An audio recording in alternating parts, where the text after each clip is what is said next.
Assalamualaikum warahmatullahi wabarakatuh. Halo semuanya, perkenalkan saya Sigi Arayan dengan NIM 13146240029 dari Program Studi Statistika Universitas Negeri Jakarta.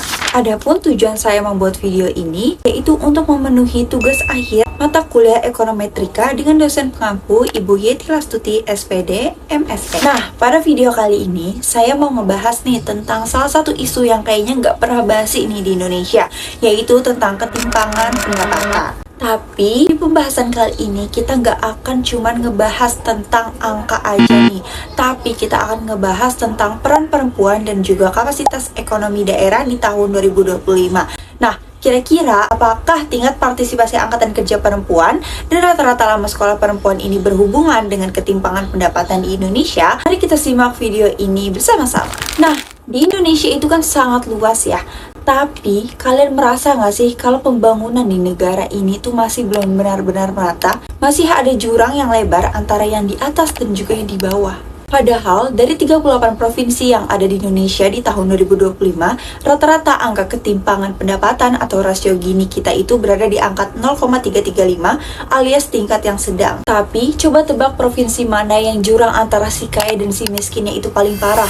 Yap, itu adalah ibu kota kita sendiri, yaitu DKI Jakarta, yang dimana angka rasio Gininya itu berada di 0,441. Sebaliknya, provinsi yang angka pembagian kekayaannya paling merata ternyata ada di Kepulauan Bangka Belitung dengan skor 0,222. Sebenarnya, salah satu kunci pemerataan ini ada di sumber daya manusianya atau di SDM-nya.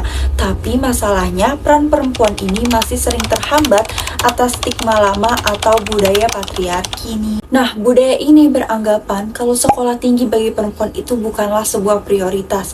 Padahal, kalau perempuan berdaya, ekonomi keluarga juga bisa naik kan? Nah, di sini aku meneliti 38 provinsi di Indonesia buat melihat dampaknya secara nyata nih. Tapi sebelum masuk data di sini aku pakai beberapa teori nih. Yang pertama yaitu ada Human Capital Theory dari Gary Becker yang beranggapan jika pendidikan itu adalah investasi.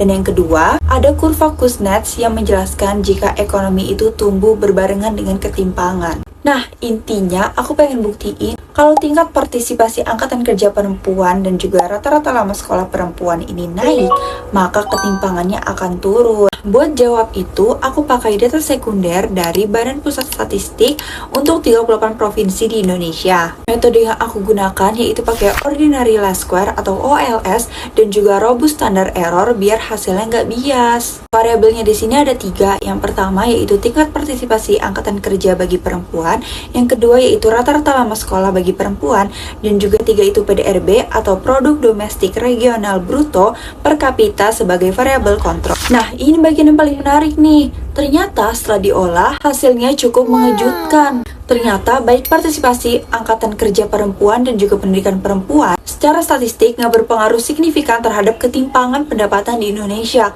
Loh, kok bisa?